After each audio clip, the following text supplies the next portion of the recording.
show. 50 years ago this summer, the Miami Showband was on the top of the world, playing to packed dance halls up and down Ireland and adored by fans on both sides of the border. That all changed on a tragic night near Newry in July 1975 that left 3 members of the band dead. The 6 Miami bandsmen left the Castle Ballroom in Banbridge just before 2 this morning. 1 travelled north to visit friends in County Antrim. The remaining 5 drove south to Dublin and straight into a carefully prepared ambush. In the confusion, Des Macaulay escaped. Horrified and stunned, he hitched a lift to Newry and raised the alarm. Stephen Travers was rushed to hospital where he underwent emergency surgery. Since that day, 2 survivors of the Miami Showband have been on a lifelong mission to find out the truth and to keep the memories of their bandmates alive. They join us tonight. Would you please welcome Des Lee and Stephen Travers. Thank you so much. Guys, it's hard to overstate how huge the Miami Showband was in 1975. The whole country was united in grief after this attack. My dad was a showband promoter. I remember he cut our family holiday short to attend Fran's funeral. I remember just growing up in a showband house, and there was nobody bigger, Des, than the Miami. We were known as the Irish Beatles.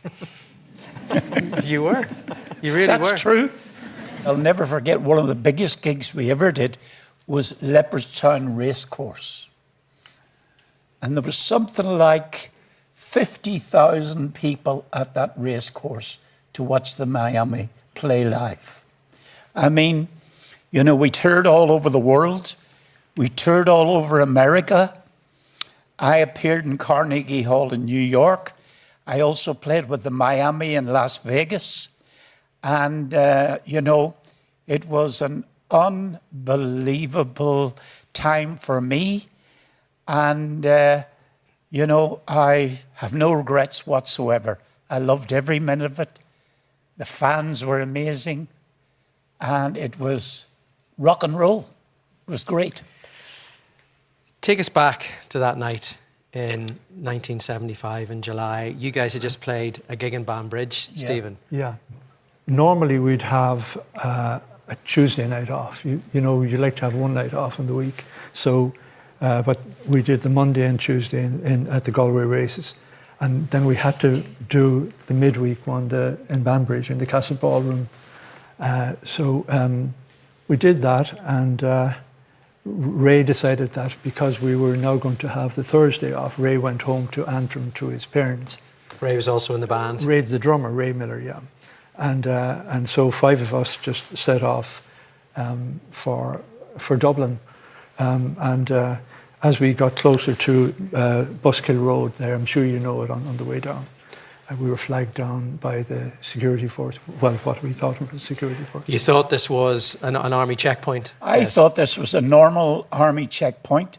We saw the red torch, which we'd seen many a time, and we were pulled over, and Bran McCoy, God rest him, he was the driver, and he told us basically not to worry, this is just an army checkpoint.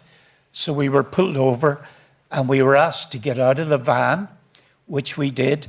And we went over and we were told to face the ditch. And then one of the guys happened to say, we're going to the van just to have a look at the minibus. And I said, do you mind if I go to the van and take my saxophone out of the minibus and put it on the road and show you that it's my saxophone? And they said, no problem. So I went to the minibus and I took my saxophone out and I put it on the road. And instead of going back to where I was in the line, which was extreme left, next to the gentleman who was causing all the shots. He was the well-dressed one with a very heavy, posh English accent. But anyway, so instead of going to where I was on the left, I went to the right and I stood next to the minibus. And that meant that you were closer to the minibus and you were closer to the minibus, Stephen, as well. And when this bomb went off prematurely, that decision saved your lives. Yeah, well, it blew me over the ditch. I was blown, as well as Stephen was, into the ditch down below, and there was just massive screaming and crying and shouting and gunfire, and it was just absolute mayhem. And we heard all these words like, "Are you sure those bastards are dead?" And it was absolutely horrendous. So I waited until I heard a little bit of, should we say, the mayhem going down. And when I heard the mayhem going down, I called out Fran, Brian and Tony, and I got no response, Patrick. And then I called out Stephen, and Stephen was moaning. And I said, "Stephen, I'm going to go and get help." Now, if I had been running for Ireland in a marathon that day, I would have won a gold medal. I ran up the ditch like blazes out of hell. And now I didn't know, were these guys still around? Could I still be shot?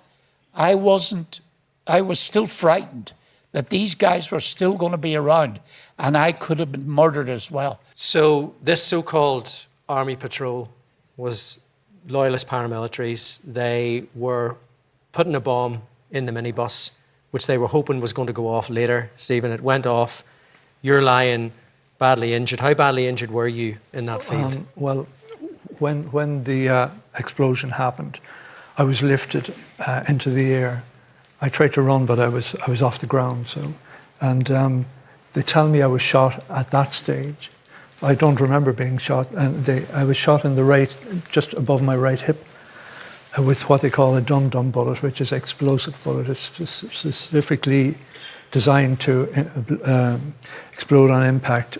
And the first part of me that it hit, it exploded into 15 pieces. So it did a lot of damage, and then the rest of it continued up through my body, through my left lung and out under my left arm. So when I hit the ground very hard, one of the lads caught me under my arms and tried to drag me away from this, all of this killing, but I was a dead weight at that stage. And he was murdered just while he was dragging me. To be honest with you, he was, I'm certain that it was Brian McCoy, because, and the irony of this is, you know, Brian was a Protestant lad from Caledon, County Tyrone. I was a Southern Catholic from South Tipperary, and that just sort of tells you the madness of all of this. And one of the things about the Miami was that it was made up from musicians from all backgrounds, from all across Ireland. I mean, Father Brian Darcy, you were a big figure in the show bands, followed them all through that time. Where were you that night when you got the call? Actually, I was in where I was stationed that time in Mount Argus, and a rap came to the door, and I went down to it, Mount Argus, and it was some members of the management, and they were looking for help to could I go and talk to some of the families and break the news. Tony Garrity's family up in Stanaway Road, Brian McCoy, of course, and then of course there was the great Fran O'Toole, and whom I knew extremely well at that stage. And went down to Bray to tell his family down there, and it was a night I still get worried about it. It was a terrible, terrible night. I couldn't believe it happened. You see, the show bands were one of the few places in Northern Ireland at that time where there was no division. The boys have just said that some of the band were Protestant, some of them were Catholic. I knew them for a lifetime. I didn't know who was a Protestant or who was a Catholic, nor did I give a damn. And neither did anybody else. All of a sudden, you know, music is something that's unifying. That night we discovered that some people wanted to put a bomb in a band so that the band would be blamed for carrying explosives. Yeah. And that's what it was. It was designed to kill the band, designed to kill the only thing left that was bringing people together. Des, you mentioned the man with the posh English accent on the scene that night.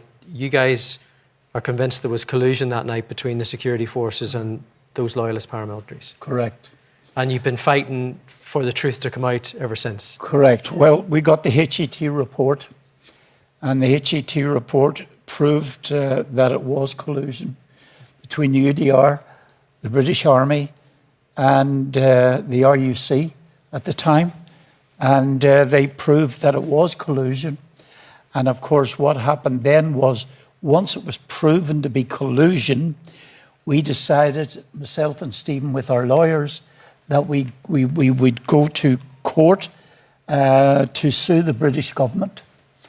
And we went to the High Court in Belfast, and thank God we won our case in the High Court in Belfast. I was allowed to make an impact statement, which is still on record now and will be forever. And 50 years later, Stephen, you guys are reuniting for a one-off gig.